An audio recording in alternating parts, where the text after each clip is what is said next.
स्वामी प्रसाद मौर्य का बुद्धि हुआ फेल। अखिलेश यादव ने कर दिया स्वामी प्रसाद मौर्य के साथ बड़ा खेल। आगे देखिए 2024 के चुनाव से पहले अखिलेश यादव के साथ रहेंगे स्वामी प्रसाद मौर्य या जाएंगे किसी और पार्टी के साथ, पूरी सच्चाई देखें आगे वीडियो में। सपा के निर्णय से सियासी भंवर में फंसी स्वामी प्रसाद मौर्य और उनकी बेटी की सियासी विरासत। लखनऊ लोकसभा चुनाव अब सिर पर है। कभी भी लोकसभा चुनाव का बिगुल बज सकता है। सभी राजनीतिक पार्टियां लोकसभा चुनाव में विजय पताका फहराने के लिए कमर कसकर जुट गई हैं। समाजवादी पार्टी ने लोकसभा चुनाव 2024 के मद्देनजर 16 सीटों पर अपने उम्मीदवारों की घोषणा कर दी है। इस घोषणा ने चुनावी वैज्ञानिक स्वामी प्रसाद मौर्य और उनकी सांसद बेटी संघमित्रा मौर्य की सियासी नाव को सियासी भंवर में फंसा दिया है। स्वामी अपनी बेटी के सियासी भविष्य के लिए कौन सा रास्ता तय करेंगे, यह सवाल राजनीतिक गलियारे में चर्चा का विषय बना हुआ है। फिलहाल स्वामी के सामने अपने और बेटी संघमित्रा के सियासी भविष्य का सवाल खड़ा है। धर्मेंद्र यादव को टिकट देने से फंसी स्वामी की नाव। सियासती पंडित बताते हैं कि सपा ने बदायूं से धर्मेंद्र यादव को उम्मीदवार बनाकर स्वामी प्रसाद मौर्य के सामने दुविधा पैदा कर दी है कि वे अपनी पीढ़ी को आगे बढ़ाएं या पार्टी धर्म का पालन करें। पिता के लिए बेटी ने भाजपा के विरोध में किया प्रचार। संघमित्रा मौर्य साल 2019 के लोकसभा चुनाव में भारतीय जनता पार्टी के टिकट से पहली बार बदायूं की सांसद बनी थी। इस चुनाव में संघमित्रा को जिताने के लिए स्वामी प्रसाद ने अपनी पूरी ताकत लगा दी थी। 2022 के यूपी विधानसभा चुनाव में अचानक स्वामी प्रसाद मौर्य भाजपा छोड़कर सपा में चले गए। स्वामी भाजपा के खिलाफ कुशीनगर से चुनाव भी लड़े। उस समय संघमित्रा ने अपनी पार्टी भाजपा का साथ न देकर पिता के पक्ष में प्रचार किया था। इस बात का स्थानीय स्तर पर काफी विरोध होने के बावजूद भाजपा ने संघमित्रा को पार्टी से नहीं निकाला था। संघमित्रा अभी भाजपा में खूब सक्रिय नजर आ रही हैं। संघमित्रा को टिकट मिला तो धर्म संकट में पड़ जाएंगे पिता और पुत्री। यदि भाजपा ने संघमित्रा को एक बार फिर से बदायूं से टिकट देती है तो संघमित्रा और धर्मेंद्र यादव आमने सामने होंगे। ऐसे में यह देखना दिलचस्प होगा कि स्वामी प्रसाद मौर्य क्या करेंगे।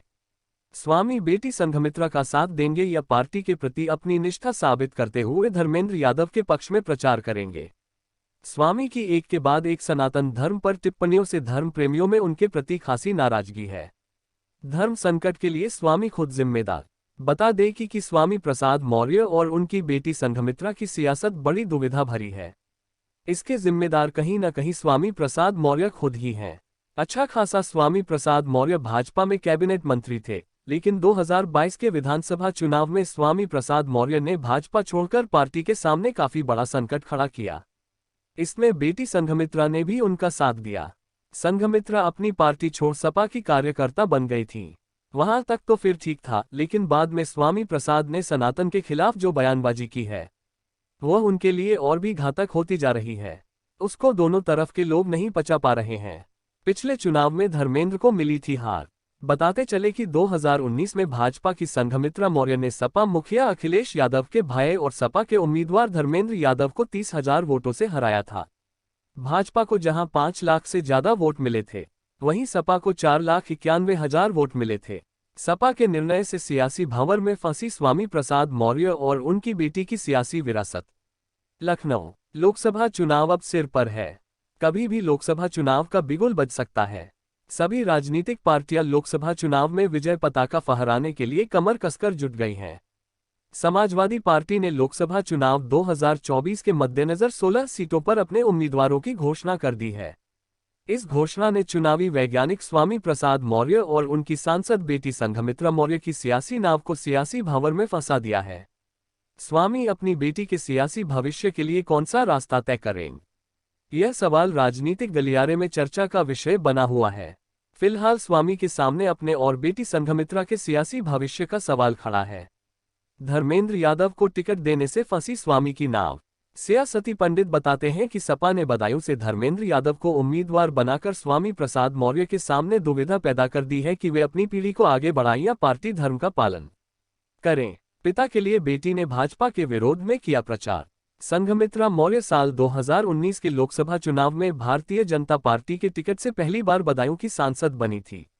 इस चुनाव में संघमित्रा को जिताने के लिए स्वामी प्रसाद ने अपनी पूरी ताकत लगा दी थी।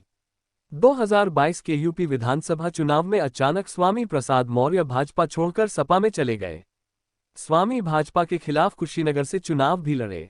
उस समय संघमित्रा ने अपनी पार्टी भाजपा का साथ न देकर पिता के पक्ष में प्रचार किया था।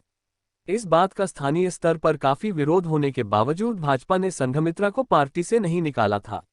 संघमित्रा अभी भाजपा में खूब सक्रिय नजर आ रही हैं। संघमित्रा को टिकट मिला तो धर्म संकट में पड़ जाएंगे पिता और पुत्री। यदि भाजपा ने संघमित्रा को एक बार फिर से बदायूं से टिकट देती है तो संघमित्रा और धर्मेंद्र यादव आमने सामने होंगे। ऐसे में यह देखना दिलचस्प होगा कि स्वामी प्रसाद मौर्य क्या करेंगे।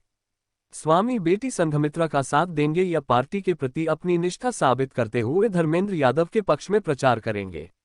स्वामी की एक के बाद एक सनातन धर्म पर टिप्पणियों से धर्म प्रेमियों में उनके प्रति खासी नाराजगी है। धर्म संकट के लिए स्वामी खुद जिम्मेदार।